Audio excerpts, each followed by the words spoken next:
له يا عباس. لا ما يجلس نروح يوم مرة بعدين يجلس على حطاني. راح تفيق له. ما في.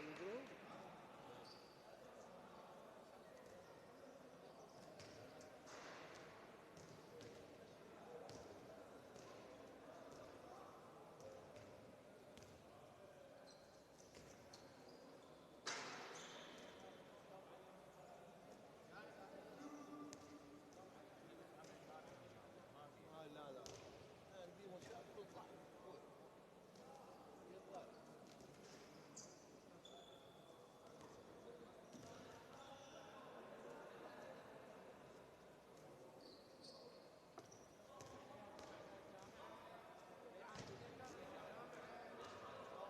ما يطلع.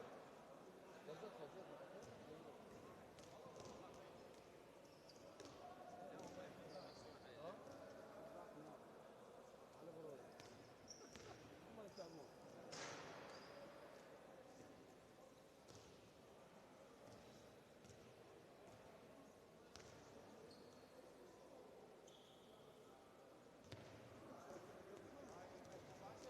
يا حبيبي حسن يا أخي. العمود يقف.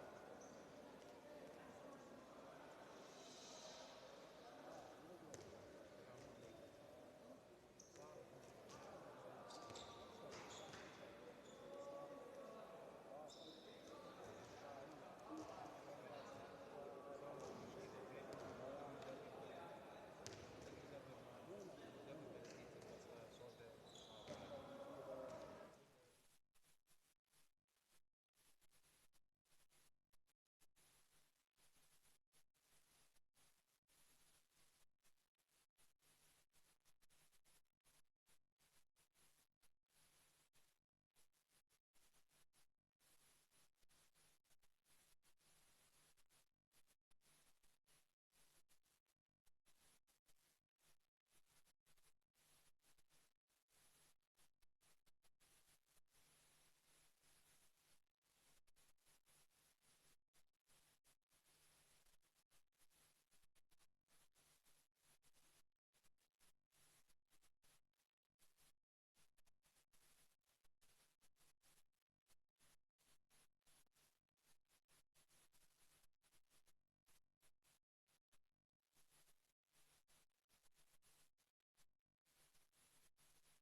بس عرفت خلاصة الصورة، لا العنوان مال الصورة، العنوان من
أحبتي متابعي قنوات شبكة الإعلام العراقي في كل مكان، جد التحية معكم.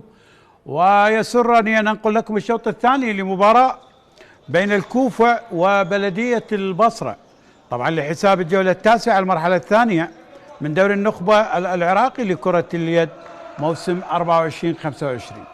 فريق بلدية البصرة طبعا بالأحمر على يمين الشاشة، كوفة بالأصفر والأسود. وبداية الشوط الثاني لمن التحق بنا الآن، الشوط الأول انتهى ب 17 مقابل 12 لفريق الكوفة. هجوم الآن لفريق بلدية البصرة، عباس حسين يحاول محمد باقر مع مؤمل رؤوف. هجوم الآن لفريق بلدية البصرة والخطأ 9 أمتار. يحاول فريق بلدية البصرة، عباس حسين هجوم والتصويب، لكن كرة تصل لأمير و9 أمتار خطأ. مؤمل رؤوف لفريق بلدية البصرة مع جاسم حيدر بقوة، تصطد مرة أخرى المحاولة وبعيدة، هذه المرة من محمد طلعت. كرة اللعب للكوفة، الهجوم الأول بهدف جديد، هدف جديد لنادي الكوفة، الهدف 18. محمد طلعت 18 لفريق الكوفة. راجع لمرتضى عمران مرة أخرى لمحمد باقر فريق بلدية البصرة. عباس حسين في المحاولة، جاسم حيدر وخطأ، 9 أمتار لفريق بلدية البصرة.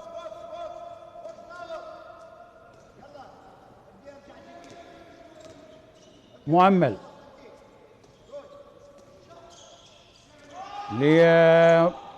لمرتضى وخطأ.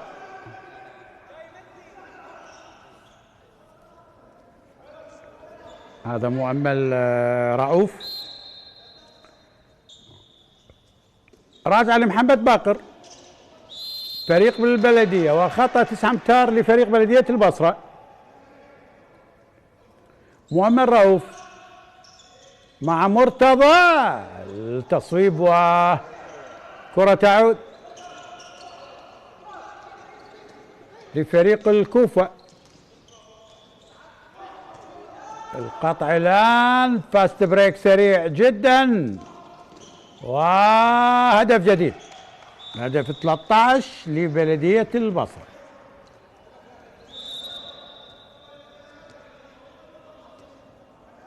مهند عادل، أمين نضال، أمين يحاول، لاعب السوري للكوفة لحسن حربي، وهدف جديد عن طريق أمين نضال، الهدف 19 للكوفة. محاولات الآن،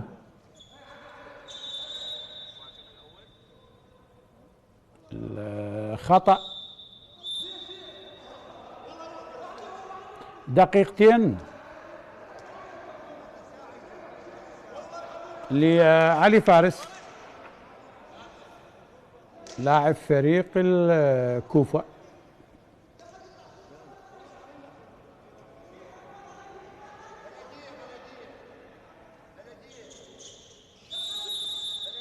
عباس حسين تمرير مع محمد، جاسم حيدر لعباس ليستثمر النقص العددي للكوفة فريق البلدية بهدف جديد، هدف عن طريق عقيل جاسم، هدف 14.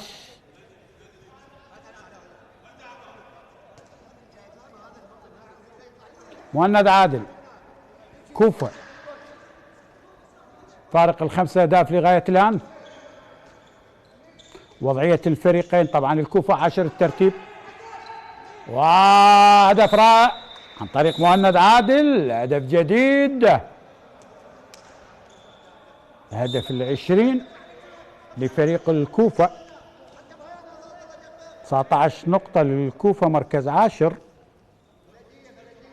يريد المركز التاسع على حساب السليمانية طبعا، يعني السليمانية 21 نقطة، الكوفة 19، إذا ما فاز يكون 22.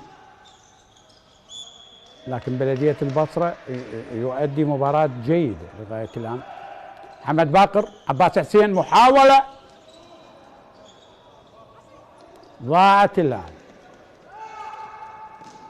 محمد الباقر وبهدف رائع، هدف رائع للكوفة.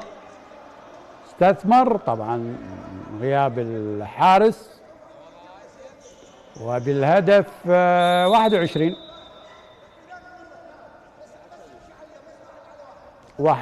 مقابل 14. عباس حسين، محمد باقر لعباس، حاول ابن محمد طلعت والخطأ. 9 أمتار،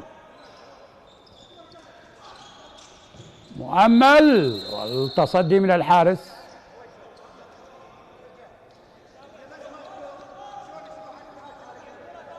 سبعة أمتار، حارس محمد ياسر مع مؤمل رؤوف، وهدف جديد، الهدف 15 لفريق بلدية البصرة.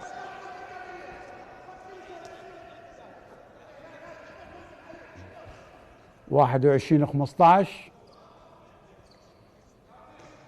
فارق ال6 أهداف لفريق الكوفة.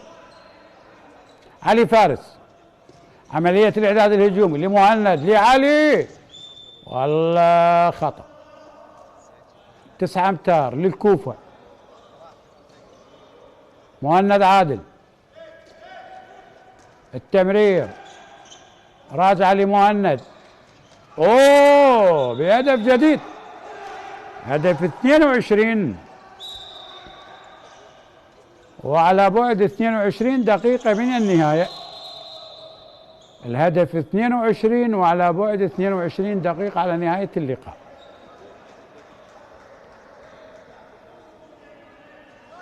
اثنين وعشرين 15 لفريق الكوفة.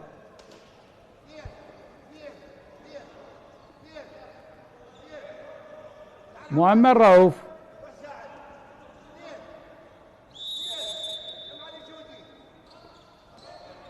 عباس حسين حاول تدوير، عباس ومحمد بهدف جديد، محمد باقر بهدف جيد، الهدف 16.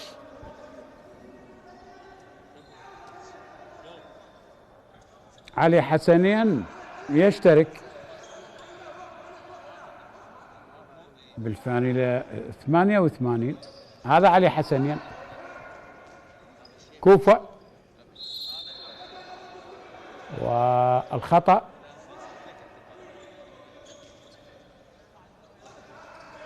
التمرير الآن لمهند،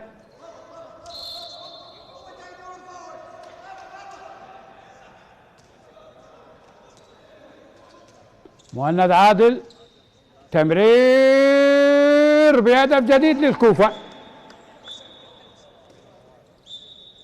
الهدف 23.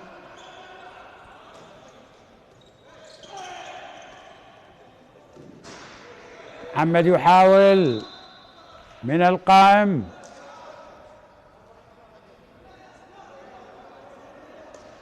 تعود لنادي الكوفة. هذا مهند عادل مع حسن حربي،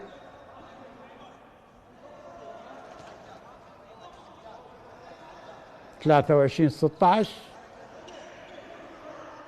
يبقى التقدم لنادي الكوفة على حساب بلدية البصرة.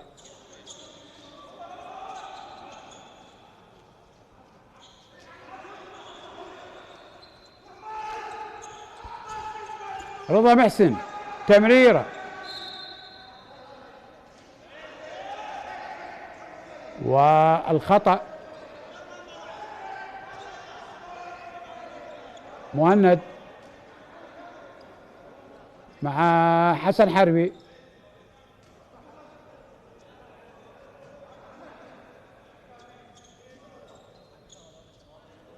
عباس حسين. كوفة في الهجوم بهدف رائع حلو. هدف 24 مقابل 16.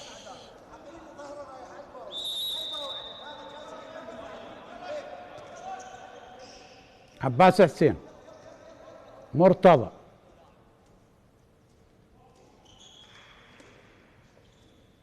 محمد باقر مع محمد طلعت. مؤمل تمرير وفاست بريك سريع جدا. تأخر الآن. خطأ.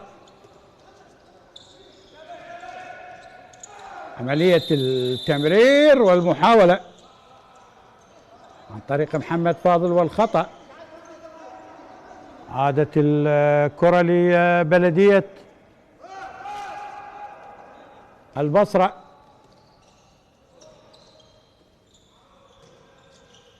محمد طلعت 9 أمتار وخطأ.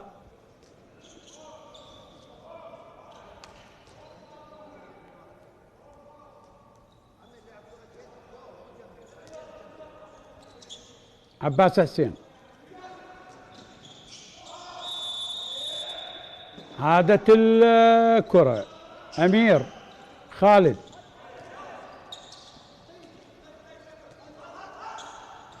محمد فاضل التمرير بهدف رائع. هدف جديد للكوفة هذه المرة عن طريق حسن حربي.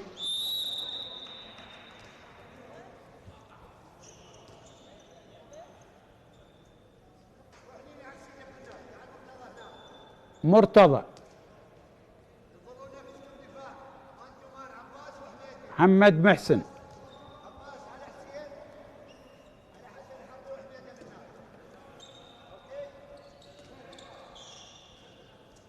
مؤمل مع مرتضى و9 أمتار.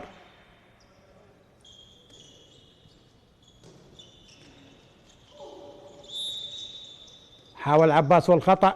9 أمتار لفريق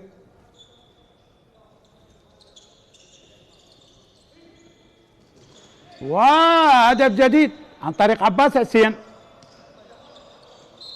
هدف 17 مميز طبعا. مهند عادل لاعب فريق الكوفة اللي معاه الكرة الآن. يحاول مهند بهدف جديد رائع هذا اللاعب. الهدف 26.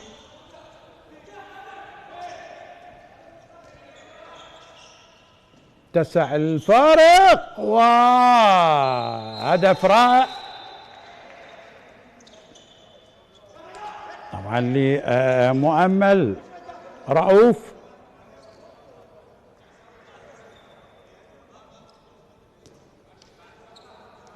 ستة وعشرين 18.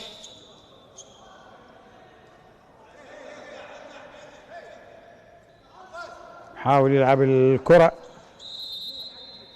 لاعب علي محمد. جودي.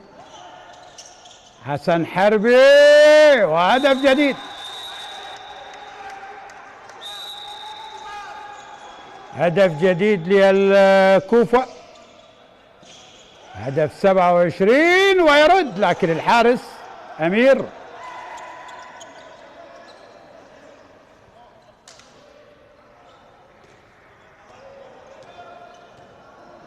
سبعة وعشرين 18.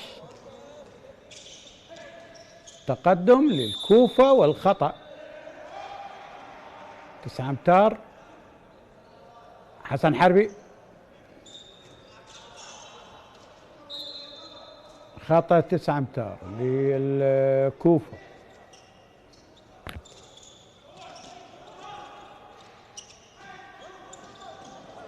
الكوفة الآن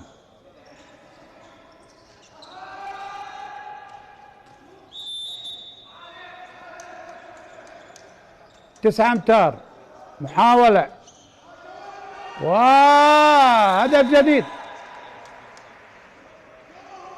هدف جديد للكوفة. 28-18. وصلنا إلى فارق الأهداف إلى 10.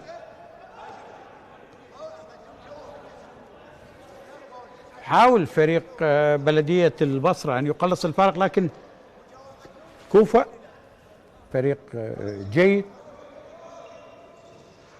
هدف رائع وتصويبة قوية كانت من مرتضى عمران، يصل إلى هدف 19 لفريق البلدية. حسن حربي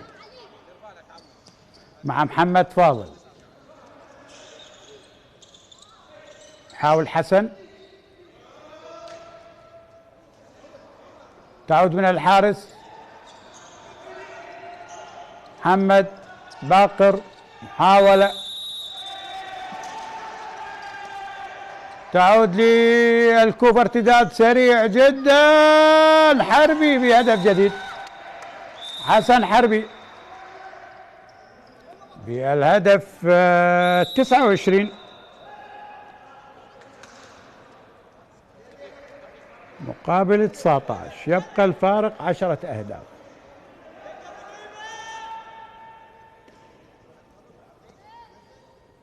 محمد محسن لاعب البديل مع محمد باقر، عقيل، محمد، الخطأ والارتداد السريع.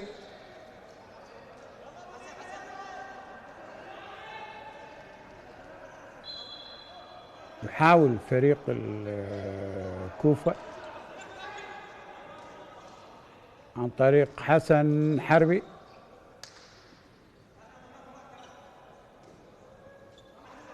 محمد فاضل لحسن، علي محمد،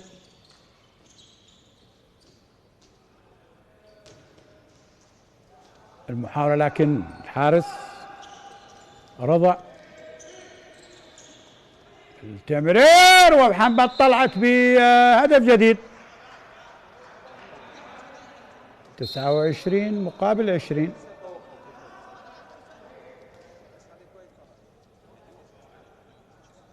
حسن حربي، محمد فاضل، هجوم الآن للكوفة، اوه بهدف جديد لعلي محمد جودي.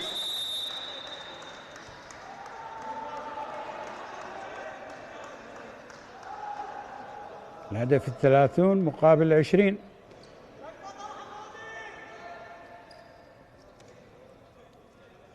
محمد محسن، مؤمل، محمد يحاول، محمد محسن، اوه مؤمل رؤوف وخطأ، و 7 أمتار لبلدية البصرة، وهدف طبعا على يسار محمد ياسر، والهدف 21 لفريق بلدية البصرة.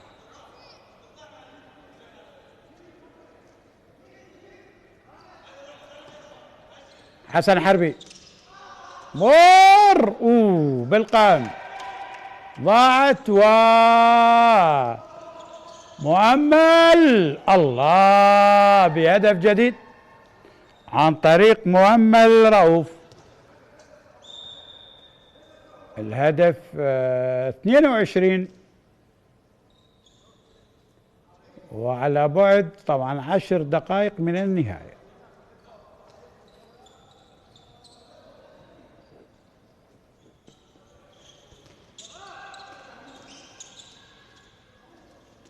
مند عادل، المحاولة بهدف جديد رائع هذه المرة، هدف رائع.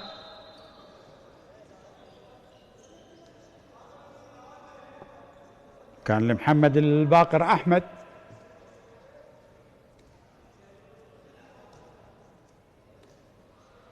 محمد محسن،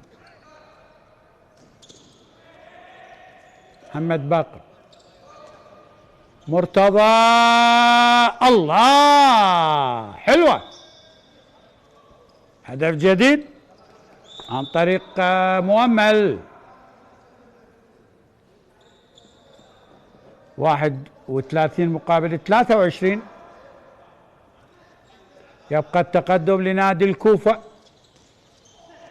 حسن حربي بهدف جديد، هدف ال 32. حلوة المباراة، يعني بلدية البصرة يسجل والرد يكون سريع من نادي الكوفة. محمد محسن فريق بلدية البصرة لمرتضى. حاول جاسم حيدر،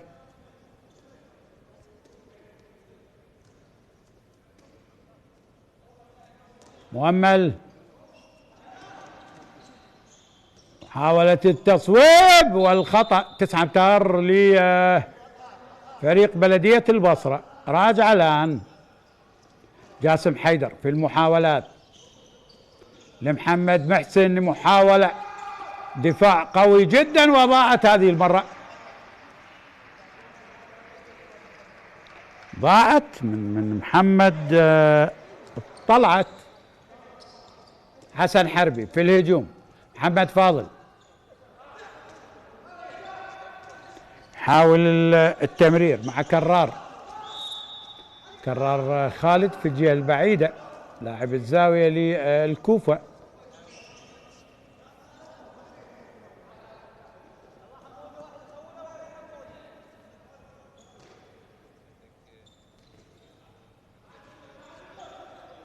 محاولات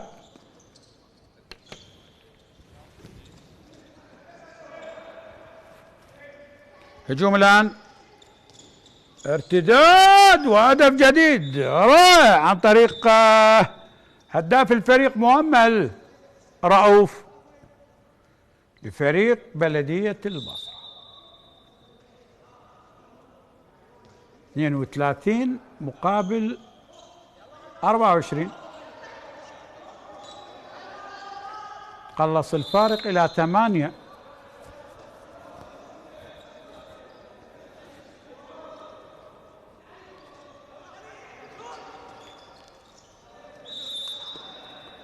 خطأ بالقدم.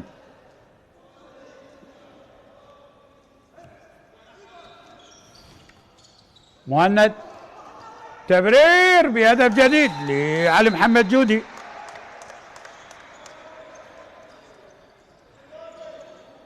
سبع دقائق على النهاية. 33 مقابل 24. تايم اوت للسيد طبعا مخلص عبد العباس مدرب فريق بلدية البصرة.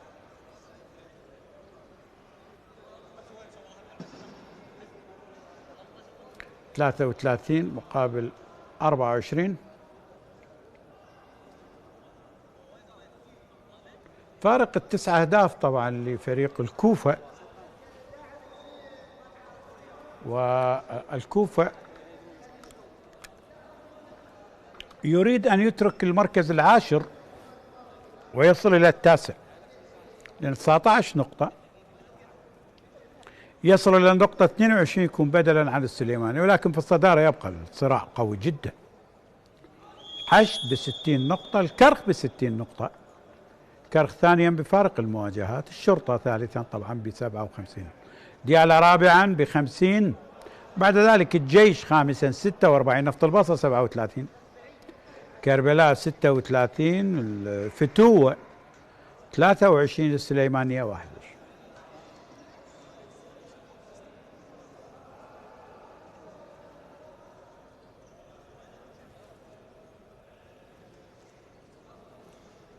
محمد طلعت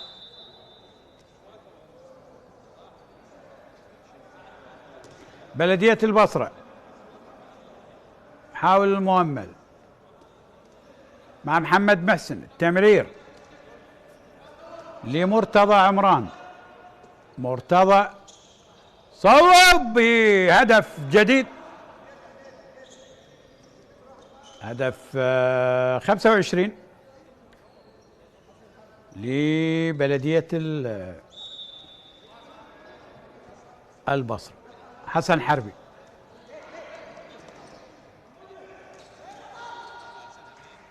تقطع الآن،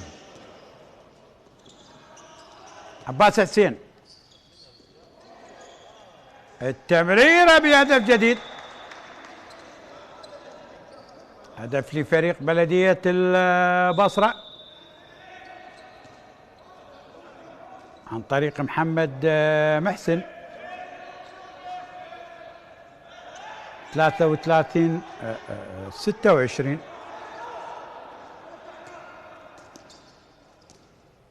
محاولة وتصدي رائع من رضا عباس حسين، الانطلاقة محمد، وهدف جديد، هدف 27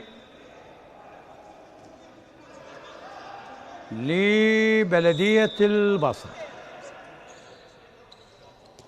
حسن حربي في انطلاقة 9 امتار وخطأ،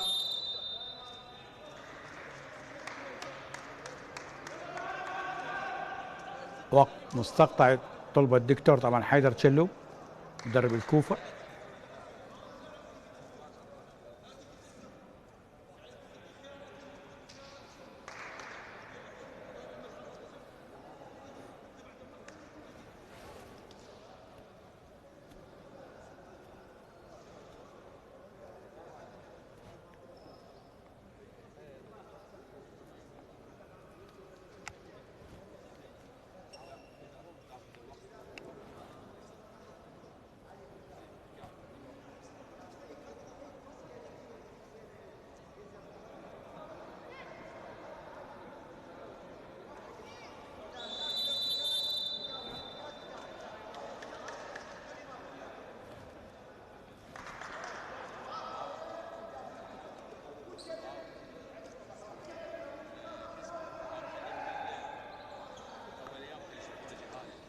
تسعة امتار خطأ للكوفة.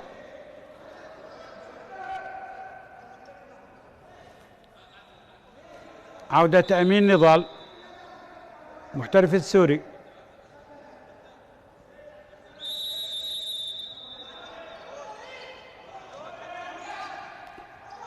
اختراق والتصدي الممتاز،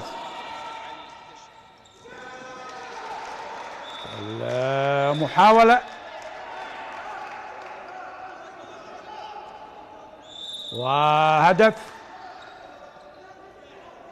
هدف جديد، هدف 28. عودة جيدة لفريق بلدية البصرة، وهدف قوي جدا هذه المرة، كان من اللاعب محمد الباقر أحمد، هدف 34.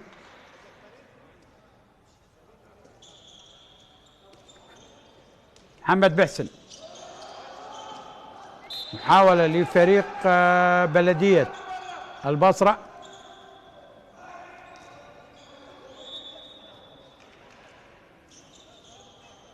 تسعة امتار، مرتضى،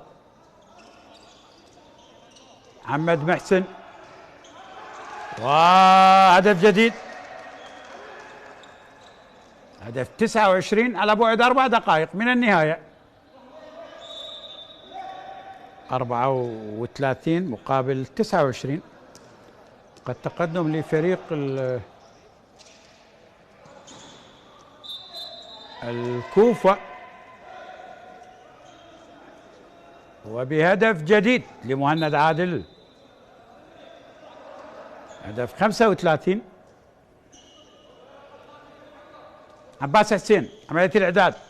محمد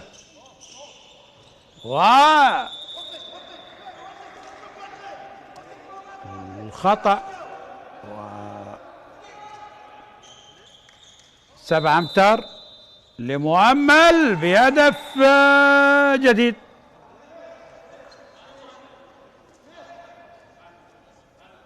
خمسة 35 مقابل 30. مهند عادل كوفة. مهند محاولة بهدف جديد رائع عن طريق كرار.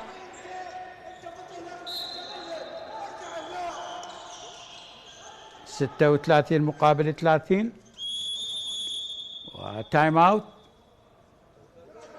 طلبة مدرب طبعا بلدية البصرة السيد مخلص عبد العباس.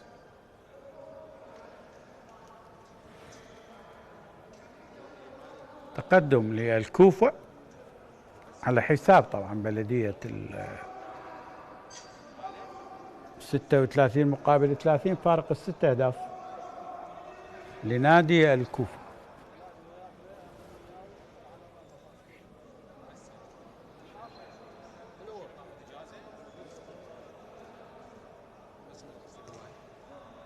هاي عندك فوكس ذا فوكس.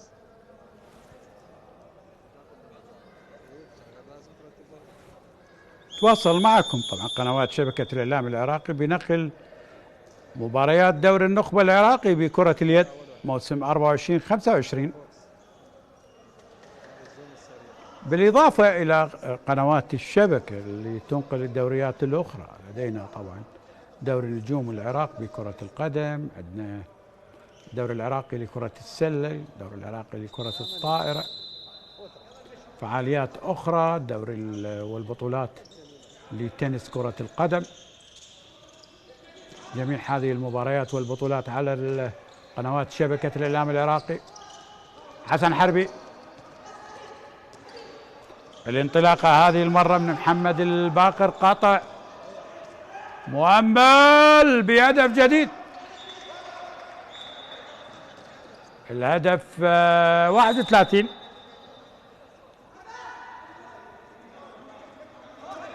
36 31. محمد فاضل بهدف جديد، هدف 37.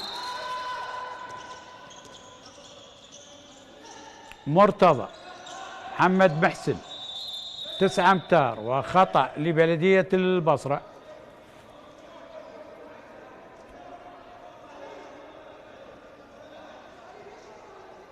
إيقاف لدقيقتين.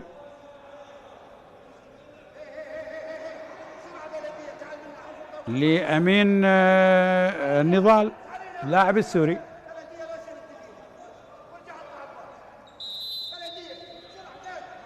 خلاص ما راح يعود هذا اللاعب لأن المتبقي دقيقة وثواني. هدف جديد عن طريق عقيل جاسم. 37 32.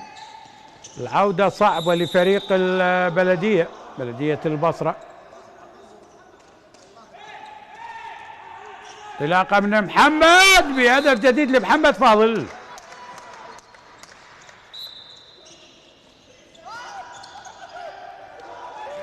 ثمانية 38 مقابل 32. راح يهدون الآن. حسن حربي كوفة. شوف عملية قتل الوقت. المحاولة الآن وارتداد للكرة. انقذها الحارس رضا محسن.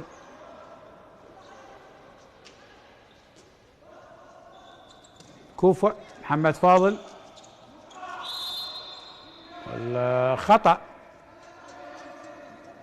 لنادي الكوفة.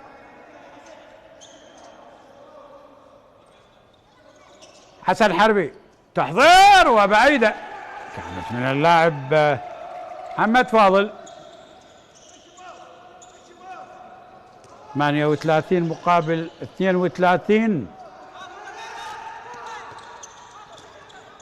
مهند الكرة الأخيرة و39 مقابل 32. ونهاية طبعا لقاء الكوفة وبلدية البصرة. انتهى اللقاء بفوز الكوفة على حساب بلدية البصرة ب 39 هدف مقابل 32.